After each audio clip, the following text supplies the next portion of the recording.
Ibaratkan kita membawa sebuah pisau, jangan dibatasi hanya dengan baik dan buruk. Baik dan buruk itu hanya arah pandang manusia. Pisau itu bisa menjadi hal baik, pisau itu bisa menjadi hal buruk. Sama seperti mitos, di mana arah pikiran kita mengarah ke kanan ke kiri.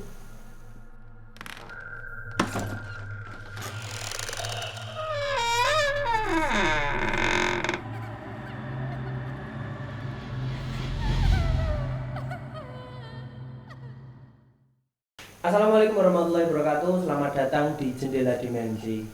Ingat, segala sesuatu yang berhubungan dengan alam gaib tidak bisa dijelaskan secara material, tapi bisa dijelaskan secara naluri atau kabuharian. Jadi seperti biasa, hari ini kita akan membahas segala sesuatu tentang gaib, tapi dijelaskan secara nalar ataupun halusinasi kalian semua. Hari ini saya ditemani, ini kalian pasti ingat dulu pernah syuting salah satu konten awal kita yang bisa dilihat banyak orang bersama Mas siapa Mas? Mas Koko. Oh, Mas Koko. Kenalin Mas Koko. Dari mana Mas Koko? Saya Joshua. Dari Yogyakarta, Mas. Tempatnya dekat Pantai Cepuri. Nah, itu mungkin dia masih keturunan sama mbak-mbaknya yang ada di pantai selatan sana. Sama kembali lagi, kalau kalian sering lihat video saya itu ada Mas siapa itu? Kenalin dulu Mas. Mas Irul sama Mas Yung. Nah itu namanya Mas Yung ini. Jadi namo budaya, salam kebajikan, rahayu, rahayu, rahayu. Oke, hari ini, khusus hari ini, malam hari ini, karena kita udah lama sekali nggak bikin konten ya, saya mau bahas tentang teori konspirasi alam gaib atau segala sesuatu yang berhubungan dengan gaib dan segala konspirasinya. Nah, apa sih ngerti bahasa?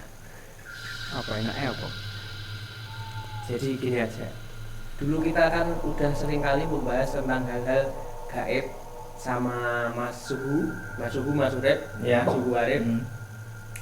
Itu seputar makhluk-makhluk gaib seperti tuyul, terus kuntilanak, genderuwo, buto, pocong dan lain sebagainya. Itu udah mainstream banget. Sekarang kita bahas teori konspirasi tentang siapa? Salah satu tokoh di alam sana yang sering disebut-sebut oleh entah itu paranormal, entah itu orang-orang kejawen, entah itu orang-orang yang takut sama makhluk-makhluk kayak gitu, salah satu penguasa. Ini tapi kalian berani nggak saya mau bahas soal itu? Ini soalnya dari alam bawah sadar kalian ini saya merasa ketakutan yang apa sih? Nah, iya. Siapa dulu itu, Mas? Nah, kita bahas Nyi Roro Kidul. Wih. Ceng. Kita bahas Nyi Roro Kidul dan segala teknik konspirasinya. Oke, berani. Ora masalah ekstrim, tambah ekstrim berarti iki bahasane. Wah, ini langsung ekstrim aja langsung. Gimana? Berani? Kalau berani kita lanjutkan, kalau nggak berani kita cari topik yang lain, oke? Gimana? Berani? Ya ini kan kita kan sosial, bukan sosial eksperimen ya. Kalau di luar sosial ini kita supranatural eksperimen. Mencoba meraba ya. Iya, meraba. Karena apa? Ada teori konspirasi dan membuat banyak orang ketakutan. Bukan ketakutan lah bahasanya, mungkin ada sisi sungkan, sisi kasepuhan. Jadi kenapa? Nah, kenapa itu menjadi sepuh? Nah, itu yang harus kita bahas. Kenapa itu jadi penakut dan jadi sorotan atau setiap kerajaan kejawen di Jogja, Solo dan lain sebagainya pasti menjadi simbol beliau ini. Nah, kenapa? Itu yang enak kita bahas biar ya sambil kita nggak melulu membahas hal gaib itu tentang makhluk-makhluk yang mainstream ya, itu seperti setan itu, penunggu itu, ada segitiga silsilah yang nanti arah ke siapa? Dajjal dan lain sebagainya. Nah, itu kayaknya mainstream banget karena itu udah ada. Nah, kita bahas teori konspirasi tentang penguasa lautan. Nanti banyak sekali sebenarnya di tanah Jawa ini sebenarnya ada 4 penguasa. Salah satu Nyi Roro Kidul, penguasa api. Terus penguasa air. Penguasa api. Sama. besok kalian baru tak jelasin, nggak mau tak jelasin. Salah satunya naga tapak api atau sebutannya siapa nantilah, itu besok aja kita bahas. Saya juga nggak bawa materi itu, nanti masih saya belum dapat izin. Nanti kalau sebut sini datengin saya mah repot. Ini kalau Nyi Kidul kan mungkin sudah dapat izin gitu. Nah, ini kalian cuman nek saya kan insya Allah berani. Kalau kalian berani kita bahas. Ini tanpa kita mendiskresikan apapun ya, kita mau membahas teori konspirasinya. Kenapa, dimana awal asal mulanya itu ada, kenapa disegani, kenapa ditakuti, kenapa selalu disebut-sebut di banyak kalangan supranatural. Berani? Oke. Ya kalau saya nggak masalah, bukan berani nggak berani, kita kayak berani kayak mau apa gitu loh. Kok bahasanya ya, berani? kalau nanti salah satunya ada yang nggak setuju atau gimana? Ya, atau malah bahkan Nyi Roro Kidul sendiri marah sama kamu, didatengin. Ya ini kan pendapat kita. Ya paling kita disclaimer dulu. Disclaimer. Ya mau disclaimer dulu aja. Kan saya tuh tanpa mendiskreditkan apa. Jadi kita disclaimer dulu ya. Untuk pembahasan kita malam ini itu murni dari pendapat kita. Jadi nggak usah dijadikan patokan atau nggak usah terlalu diambil hati lah. Kalian enggak apa-apa, dengan enggak gitu. Ya minta izin dulu. Saya minta izin. Minta izin dulu. Mungkin kita berdoa supaya kita diizinkan. Saya berdoa kepada Tuhan Yang Maha Kuasa. Berarti kenapa kamu malah lebih takut sama dia daripada sama Tuhan? Itu nanti tak jelasin itu nanti. Bukan apa ya? Itu nanti. Ya udah intinya gitu. Bukan berani nggak berani ya, kayak mau ya apa ya? Kalau berani nggak berani kayak mau jelek-jelekin itu, berani nggak? Gitu. Ya enggak, soalnya kita enggak punya secara eksplisit, kita nggak punya izin membahas kasus. Tiba-tiba kita membahas presiden, ada yang nggak senang terus pas pampres ke sini, ayo. Ya itu. Ya kepala gitu. Nanti masukannya ke sini terus menyerang kamu bi. Soalnya kamu percaya.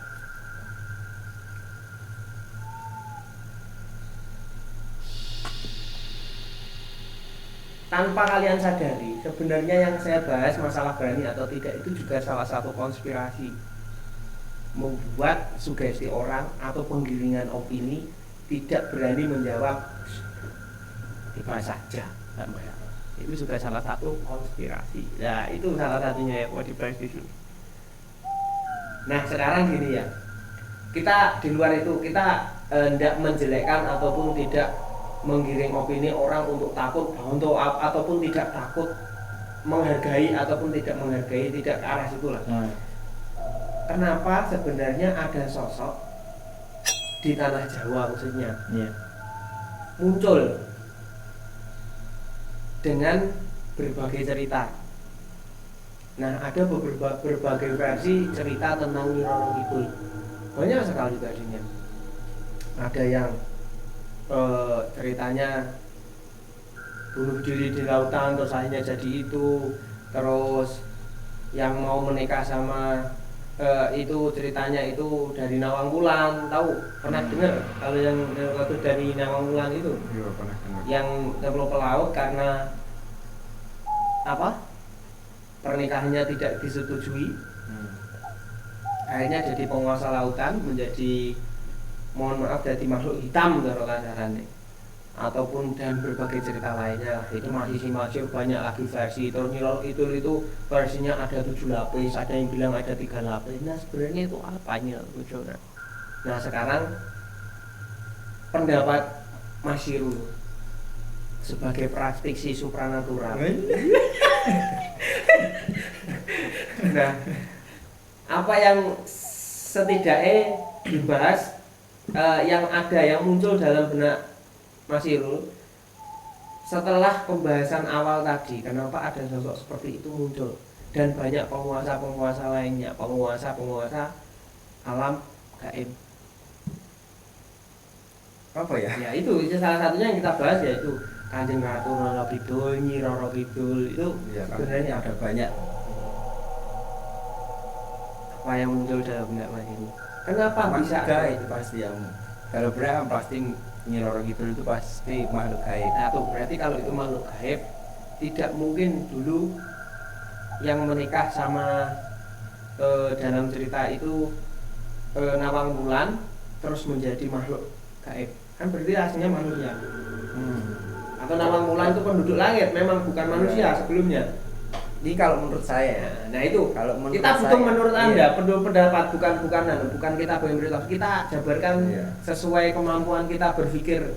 Kalau menurut saya pertama Nawang Wulan siapa? Iya. Nyi Roro Iya. itu makhluk gaib, entah itu ada atau nggak ada. Kan buat membuktikan ada kan kita juga nggak bisa. Iya. Cuman orang percaya bahwa itu ada, atau orang pernah ketemu dalam mimpi atau pas dia ketemu langsung, cuman kan nggak bisa kita hadirkan ke sini terus kita tanya-tanya, kan nggak bisa.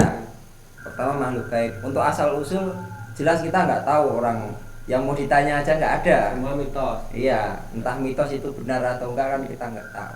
Tapi kenapa di kerajaan selalu ada, di kerajaan manapun, Jogja, Solo, lalu jadi simbol.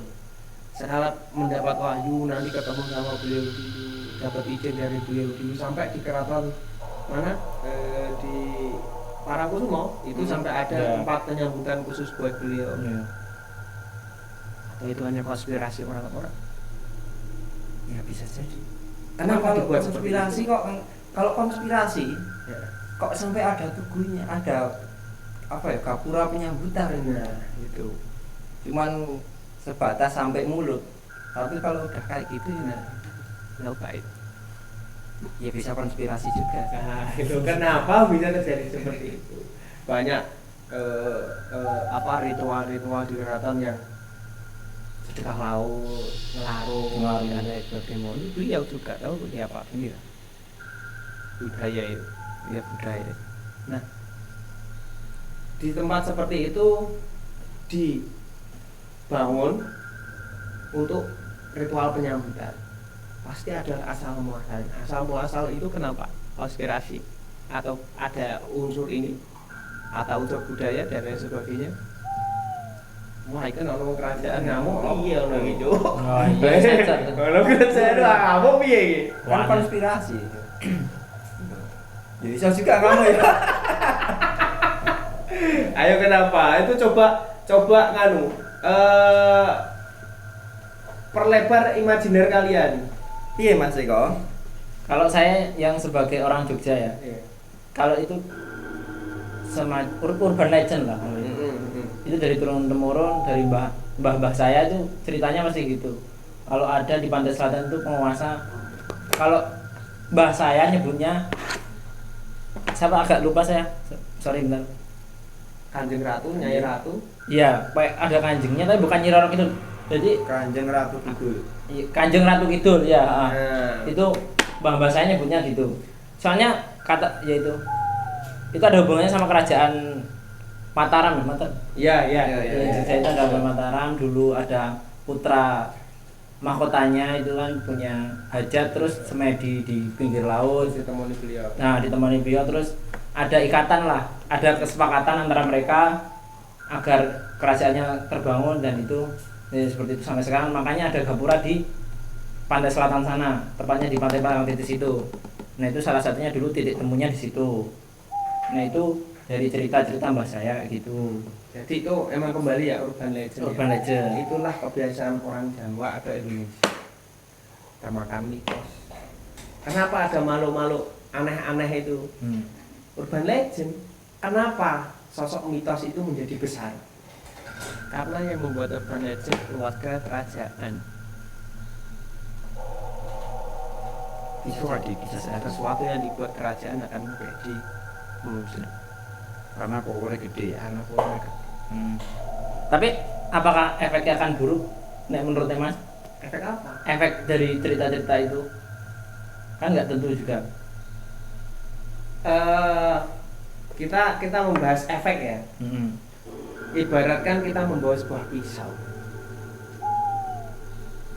Jangan dibatasi hanya dengan baik dan buruk. Baik dan buruk itu hanya arah pandang manusia. Pisau itu bisa menjadi hal baik, pisau itu bisa menjadi hal buruk. Sama seperti mitos,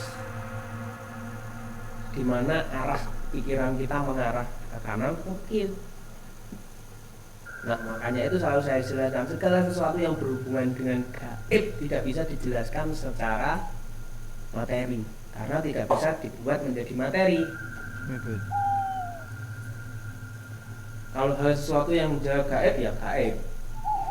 Memang ada hal gaib itu, tapi dia berwujud sesuai pemikiran kita. Mungkin makhluk itu terwujud karena pemikiran seseorang yang memiliki kasta lebih tinggi.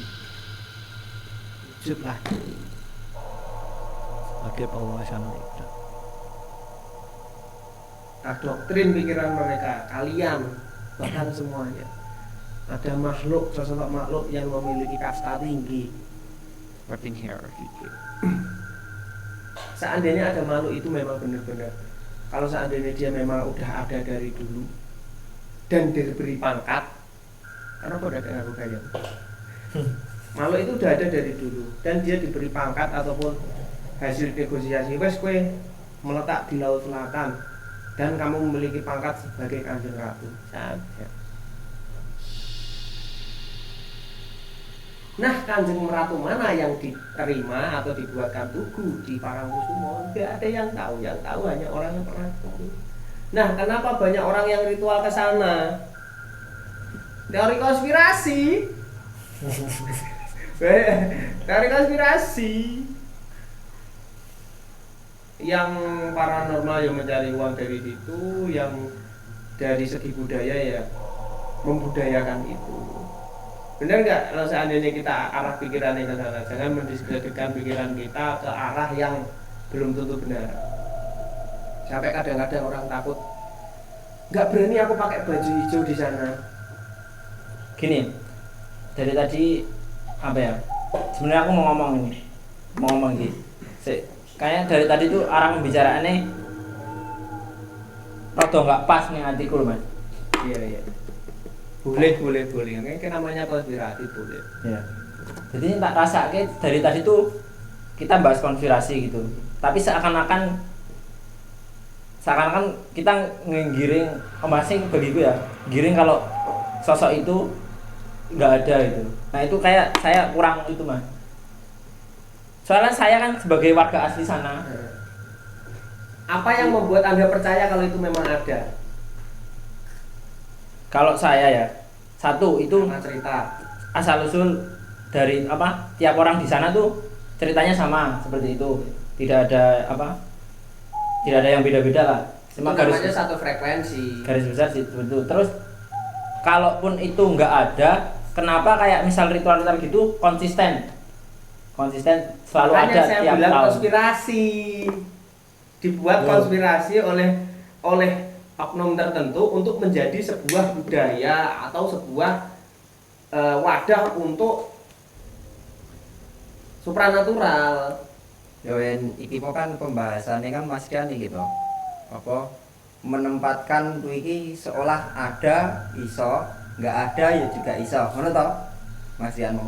Tapi yang saiki sudut pandangnya Mas Rian dhewe, menurut pribadi dhewe, kuwi eneng apa ora? Apanya? Ya Nyiroro Kidul kuwi ya. Ada. Saya sendiri ada. Terus sosoknya seperti apa ya? Ada kak, cuman namanya apa Gini, emang sosoknya gini.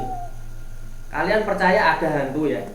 Kuntilanak, pocong, gendruwo dan lain sebagainya, ya setan-setan alas dan lain sebagainya. Sosok mereka itu seperti apa? Mereka kan jin, bisa berubah sesuai keinginan mereka. Kenapa harus disosokkan seperti orang yang dipocong terus jadi kuntilanak pakai baju putih? Sejak kapan itu? Kalau di Amerika sana kenapa noni-noni pakai baju-baju sesuai adat mereka? Oh iya. Ya sama aja seperti itu. Mungkin dia salah satu makhluk halus atau jin entah apa yang diberi pangkat oleh kerajaan, diberi mahkota menjadi raja atau penguasa laut. Kalau kemungkinan kan juga bisa sosoknya nggak ada, diada-adakan. Itu konspirasi lebih dalam lagi bisa aja. Iya kan, itu kan kemungkinan. Iya kemungkinan. Nah bisa. makanya kan Mas Rianmo kan ngomong bahwa sosok itu ada, tolak ukurnya kok di sosok itu ada. Apanya? Nyiroro Kidulnya kan iso wae konspirasi Ya, bahwa itu ya. sosok nggak ada, Karena diada-adakan. Saya percaya karena apa? segala sesuatu yang menjadi dimensi alam pikir orang manusia menjadi sebuah imajinasi, itu ada sosok, pasti ada. Yang membuat berbeda itu hanya gambarannya. Nyi Roro Kidul itu banyak sebutannya. Yang saya percaya namanya Nyai Sekar. Dia pun beragama. Dia pun memiliki area kekuasaan. Pantai itu ada 3, selatan, timur, dan barat. Memiliki penguasa masing-masing di alam gaib sana. Jangan kalian cara membuktikan, karena kita semua adalah makhluk wujud yang hanya bisa merasakan dan bisa berkomunikasi mereka lewat alam bawah sadar kita. Jangan nanya saya udah ketemu belum, saya tidak akan menjawab itu karena itu rahasia. Karena kan, memang makanya ada kan tolak ukur gini. Gini paling enggak kan kita tahu oh itu berdasarkan spiritualku mengatakan itu enek. Kan awake dhewe ora bakalan takok nek wis pribadi, tapi paling enggak tahu sudut pandangnya bahwa itu ada. Memang ada. Cuman kadang itu deskripsi manusia atau imajinasi, teori imajiner manusia lah, membayangkan segala sesuatu itu sesuai kata-kata, kadang sesuai opini, sesuai mitos, sesuai legenda, urban legend dan lain sebagainya, menjadi mengerucut ke arah. Nah, saya mau membuktikan ada sebagai penguasa lautan, tapi bukan sesuatu yang disebut Nyi Roro Kidul.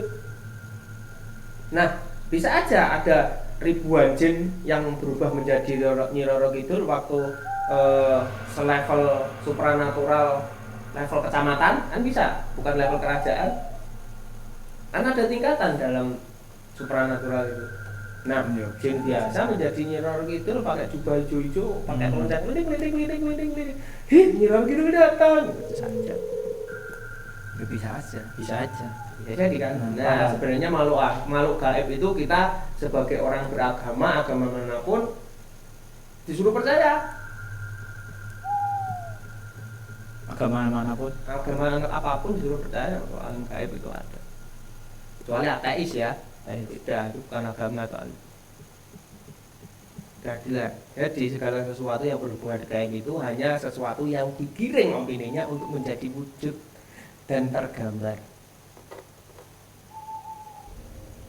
Tapi konspirasi nggak ada wujud terus ngerti-ngerti. Nah, itu sesuatu yang dibuat-buat no dadi wujud tenan ora ya? bisa.